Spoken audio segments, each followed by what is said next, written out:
All right, let's get real. Ever notice how some people just love to test your boundaries? They interrupt, make passive-aggressive comments, or act like your time and feelings are optional. And we're supposed to just smile and let it slide? Not today. If you're done putting up with people who don't respect you, this video is for you. Today I'm breaking down brutally honest, maybe a little controversial, ways to handle disrespect without losing your cool and without sacrificing your self-respect. So buckle up, because by the end of this, you'll have every tool you need to show people exactly where the line is drawn. Let's dive in.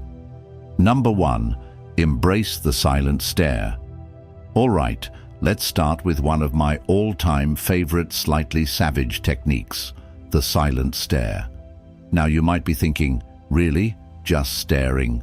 Yes, trust me on this. When someone's being openly rude or disrespectful, nothing throws them off more than a long, calm, completely unbothered stare. Here's why it works. People who disrespect others are usually looking for a reaction. They want you to stammer, get flustered, maybe even snap back. They're looking to drag you into their drama, to make you question yourself or feel small. But when you just look at them, no words, no expressions, suddenly the power dynamic flips. Now, I get it. This might sound a little passive-aggressive, but hear me out. There's something deeply unsettling about someone who doesn't give the reaction they were expecting. When you hold a steady, silent stare, you're saying without a word, "I'm not playing this game with you." It's a way of reclaiming control without even lifting a finger. And sometimes that silent stare is the clearest, most powerful no you'll ever say. Let me tell you about a time this technique worked like magic. I was in a group meeting where one guy kept talking over me, cutting me off like he was on a mission. You know the type, loud, overconfident, thinking everyone's there to listen to his wisdom. I tried interjecting, tried being polite, but he wouldn't stop. So finally, I just looked at him. I leaned back in my chair, crossed my arms, and held his gaze. No blinking, no expression, just stared for 5 solid seconds. I said nothing. You could feel the tension build. And the best part, everyone else at the table started looking at him too, wondering what he'd do. You know what happened? He got uncomfortable, stumbled over his words, and suddenly looked anywhere but at me. Didn't interrupt me for the rest of the meeting.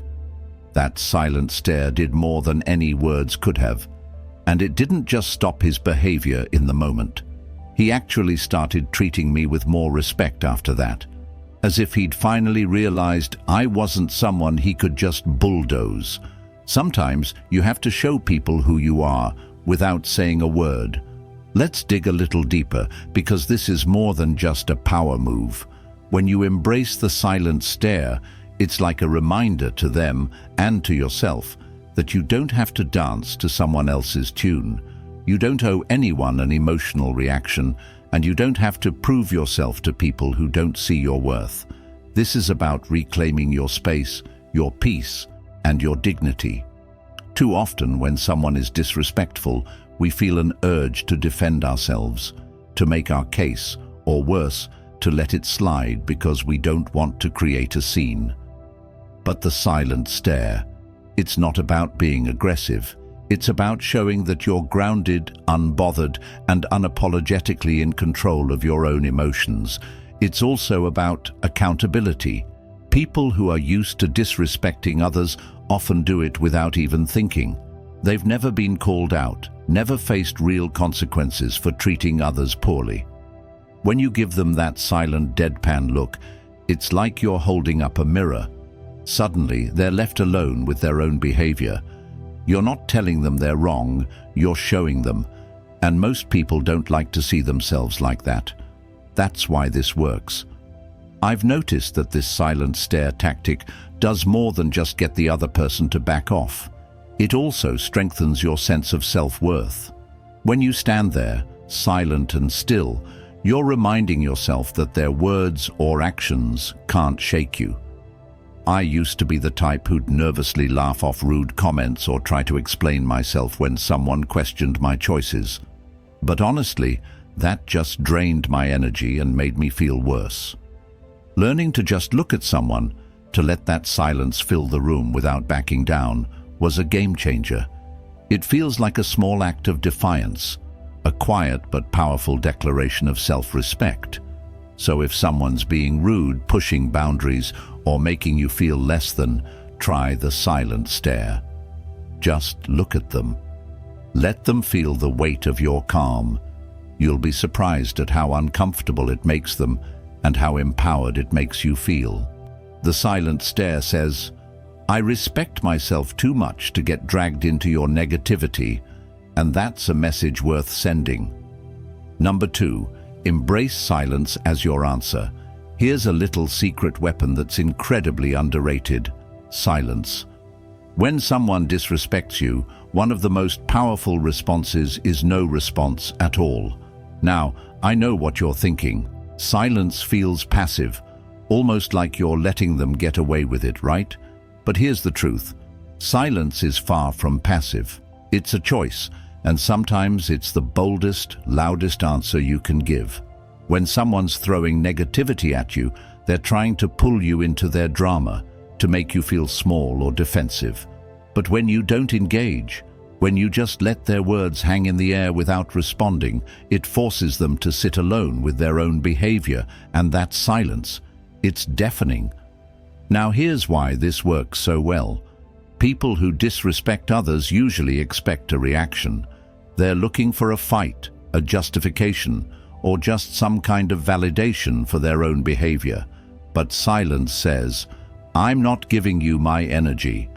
By not engaging, you're keeping control of the conversation and letting them know, "I'm not here to entertain your disrespect." Sometimes, the most powerful way to communicate is by not communicating. It's a quiet, subtle reminder that they're not worth your time or words. I remember once being in a situation with someone who just couldn't resist making these little digs. You know, the kind of person who hides their insults as jokes and tries to pass it off as harmless fun. So one day, he says something completely unnecessary about my work, clearly just to get a rise out of me. Normally, I would have tried to explain myself, or maybe even fired back a comment, but this time I just looked at him, raised an eyebrow, and said absolutely nothing.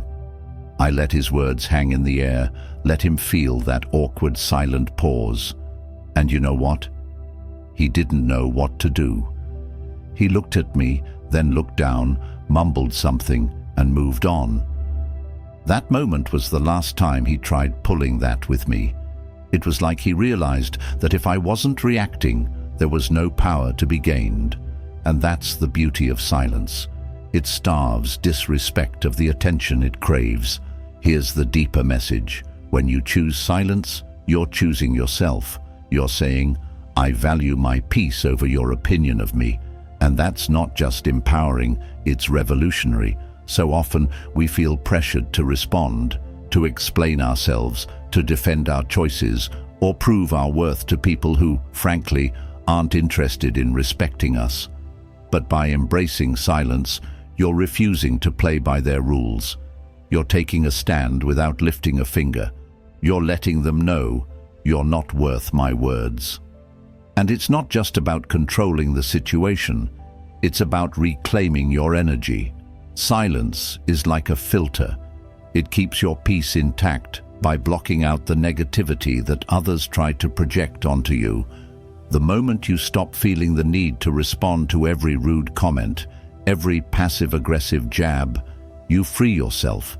You stop giving people access to your inner world, and you start living on your own terms. I'll be real with you. Learning to use silence wasn't easy for me. I used to think that if I didn't defend myself, I'd look weak or passive. But I started noticing something interesting. Every time I responded to people who disrespected me, I'd end up drained and frustrated. But when I held my tongue, when I let their comments pass by like white noise, I realized that I felt lighter, stronger, more in control.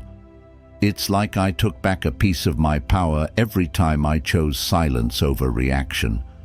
So here's my challenge to you. The next time someone disrespects you, just pause, take a deep breath, look them in the eye, and say nothing. Let your silence speak for itself.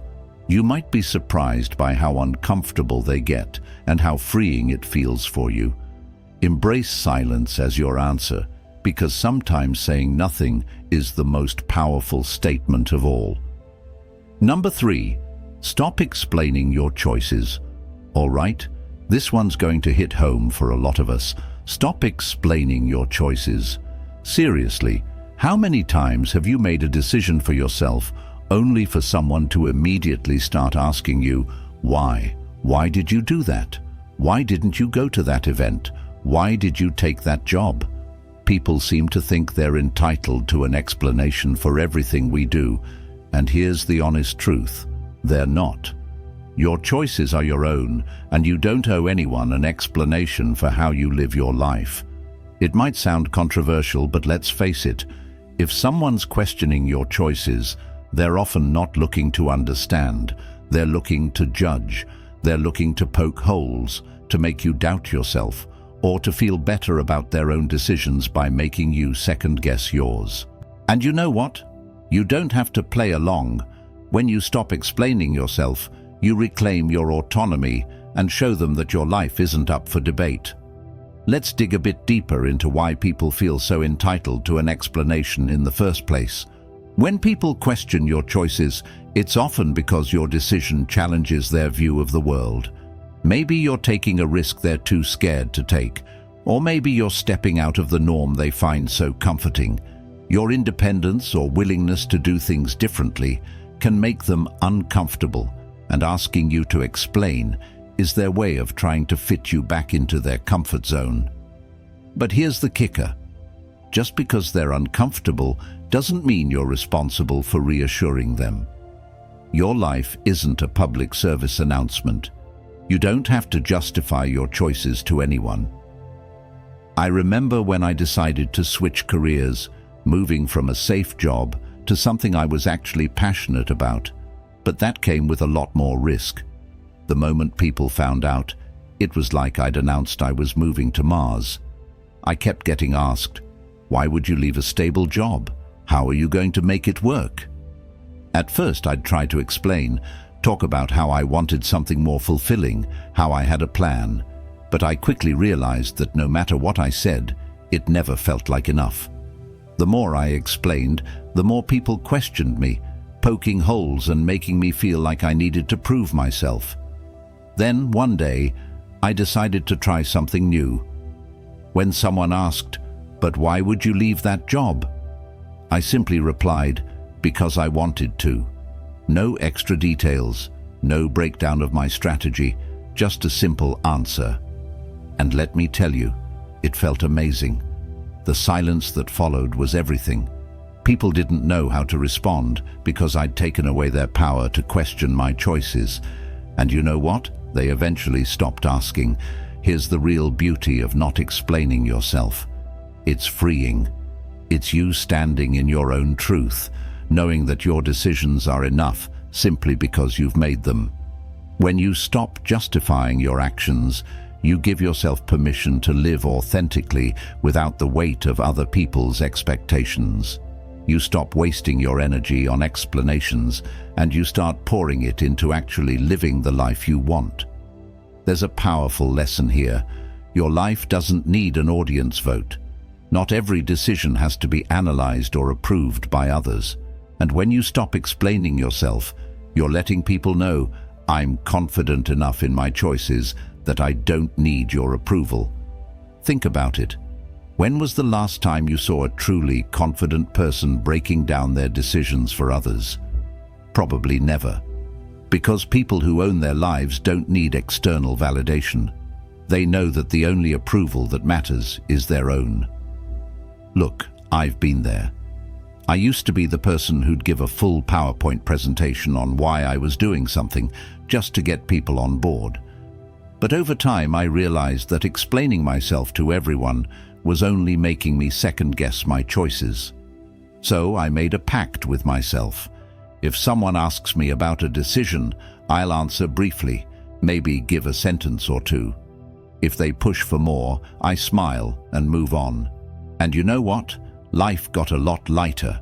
The more I stopped explaining, the more confident I became in my own decisions. So here's my challenge to you. The next time someone questions your choices, resist the urge to explain. Just say, "Because I wanted to," or "That's what felt right for me." Then let the silence speak. Watch how powerful that simple statement is. You'll feel stronger, more in control, and more at peace with yourself. And the best part? You'll realize that your choices don't need anyone else's stamp of approval. They're valid simply because you made them. Number 4, keep your distance. Let's be real. Sometimes the best way to handle people who don't respect you is to just keep your distance. I know it sounds harsh, maybe even a little cold, but here's the hard truth. Not everyone deserves a front row seat in your life. And if someone's consistently disrespecting you, one of the healthiest moves you can make is to give yourself some space from them. This doesn't mean you hate them or that you're being dramatic. It means you respect yourself enough to protect your energy. Keeping your distance isn't about being mean or ignoring people. It's about choosing where and how you spend your time and energy. Imagine your life as a limited access club. Not everyone gets a VIP pass. If someone's constantly crossing your boundaries, making you feel small, or just radiating negativity, why on earth would you keep them close? It's okay to step back. In fact, it's crucial. Distance can give you the clarity to see things as they really are, free from the fog of emotional manipulation or guilt. Think about it. When you keep people who disrespect you close, it's like inviting them to a mental and emotional buffet where they take, criticize, and judge as much as they want.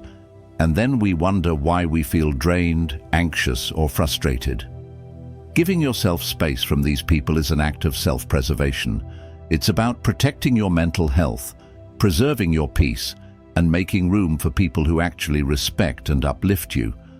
Letting go of the guilt around distancing yourself can be liberating. You're not obligated to keep disrespectful people in your orbit. I'll share a little story. I once had a friend who would always find a way to make snide comments about every choice I made. My career, my relationships, even my taste in music. At first I thought, well, that's just how they are. Maybe I'm overreacting.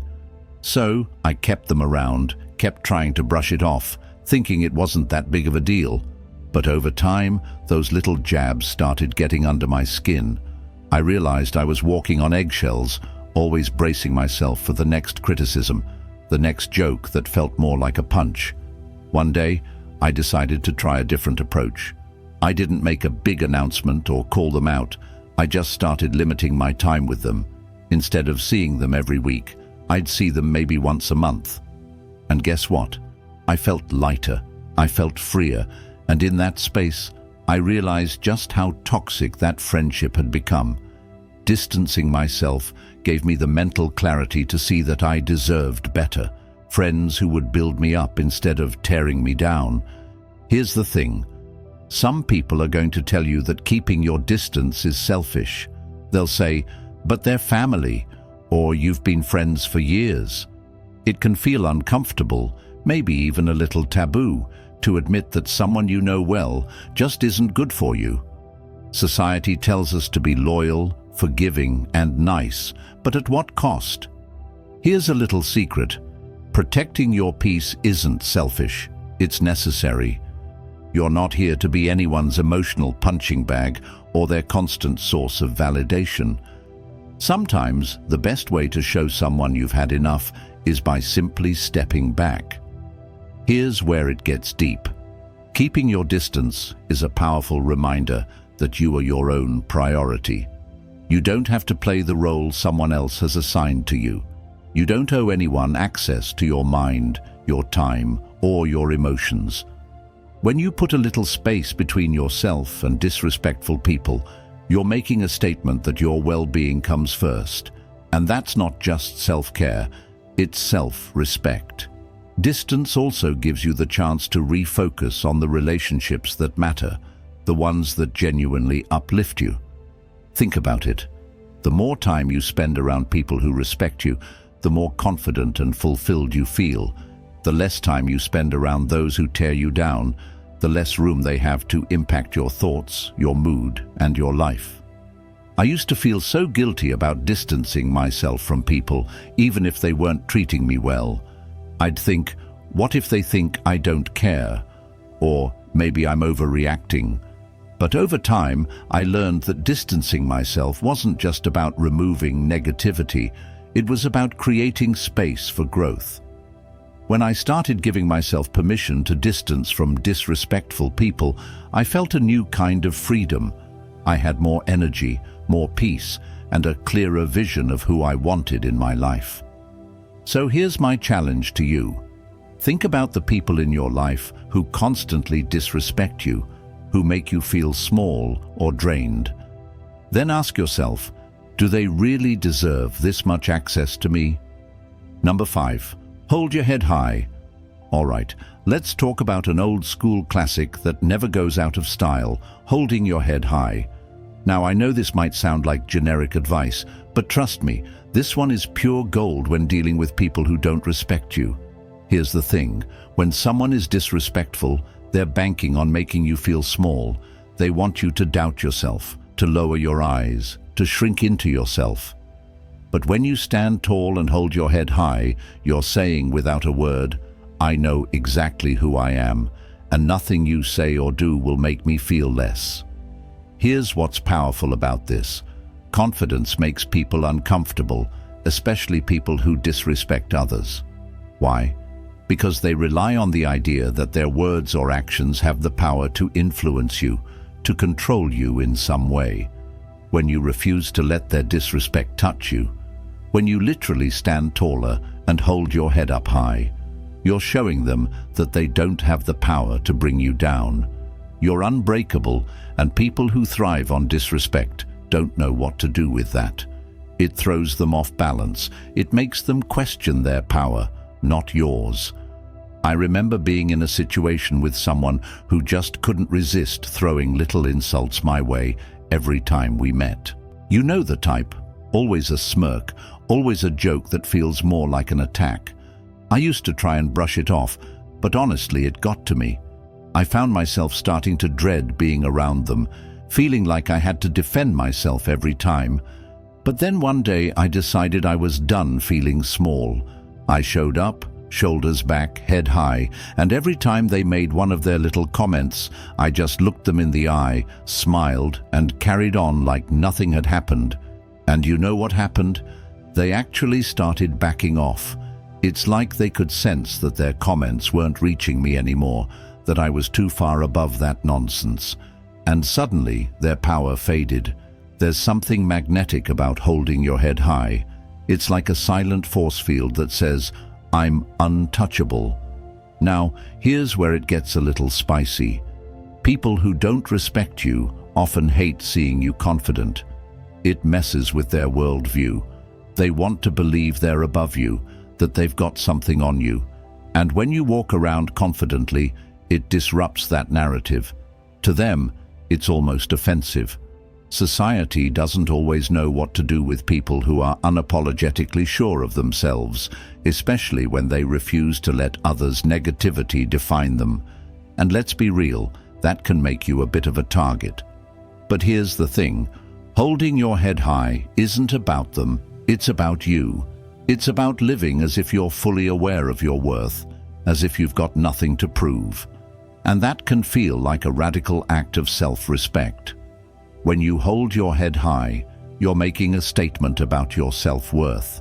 You're declaring that no matter what, you see yourself as valuable, as deserving of respect, as inherently enough. And here's the deeper message. Self-worth isn't something you earn from others. It's something you claim for yourself. No matter what others think or say, you're walking through life as if you already have everything you need within you, because you do. Holding your head high is a constant reminder that you're the main character in your own story, that no one else's opinion has the right to make you feel less. And the beauty of it? The more you practice this, the less the disrespect of others will even register. You'll be too busy living in your own lane, too secure in who you are to be bothered by anyone else's attempts to knock you down. This didn't come naturally to me. I used to be the person who slouched, avoided eye contact, and just kind of shrank myself when people were critical or dismissive. It felt safer to disappear, to become invisible in the hopes that I wouldn't be noticed or judged. When someone made a harsh comment or dismissed my ideas, I would replay those moments in my head, questioning what I did wrong or how I could have acted differently to avoid that criticism. Looking back, I realize how much power I gave away to other people's opinions. But here's the thing, living small doesn't protect you.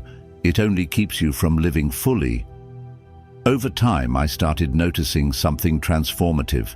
Every time I held my head high, even when I didn't feel like it, I felt a little stronger. It was like a message to myself. You are enough, no matter what anyone says. It was a reminder that I didn't need external validation to feel worthy. I could choose to feel worthy simply because I existed. Holding my head high wasn't just about standing up straighter. It was a mental shift too. It became a way of saying, I belong here and I don't need anyone's permission to take up space. Walking into a room with confidence, even when your heart races, sends a powerful message, not just to others, but to yourself.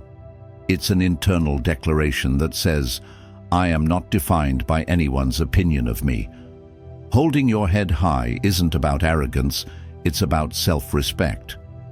When someone makes a snarky comment or tries to undermine you, it's tempting to either shrink away or lash out. But what if instead you chose to stand tall, pull your shoulders back, and meet their gaze with calm composure? Not with anger, but with the unspoken message, I see you, but I'm above this. That simple act can shift the entire dynamic. Here's my challenge to you. The next time you feel disrespected, whether it's a subtle dig or a full-on insult, don't react emotionally. Instead, take a deep breath, straighten your posture, and keep your head high. Look them straight in the eye as if to say, your words don't define me, and they hold no power over me. You'll feel an incredible rush of confidence, a sense of peace that comes from owning your self-worth. This practice isn't about pretending you're unaffected by negativity. It's about choosing not to let other people's insecurities seep into your spirit. People often project their own fears, doubts, and frustrations onto others. When you internalize their negativity, you're carrying a burden that was never yours to begin with. Let it go. Keep your peace. At the end of the day, respect starts with you. The more you respect yourself, the less room there is for anyone else's disrespect to stick. When you carry yourself with confidence, people notice. You set the tone for how you're treated. And the best part, the more you focus on your self-respect, the more you naturally attract people who see your worth and uplift you instead of dragging you down. Life is too short to spend it bending over backward for people who will never see your value. People will test your boundaries, question your choices, and try to bring you down. That's just the world we live in. But here's the good news. You get to decide what energy you let in and what standard you set for how you're treated. So, hold your head high. Embrace silence when it serves you, and never apologize for walking away from what doesn't serve you. Owning your power isn't just a gift to yourself. It sets an example for others too. If this resonated with you, take a moment to share it with someone who might need the reminder. And if you've ever had to handle disrespect or set a boundary, I'd love to hear your story. Drop a comment. Let's uplift and learn from each other. Until next time, stay strong, stand tall, and remember, respect always starts with you.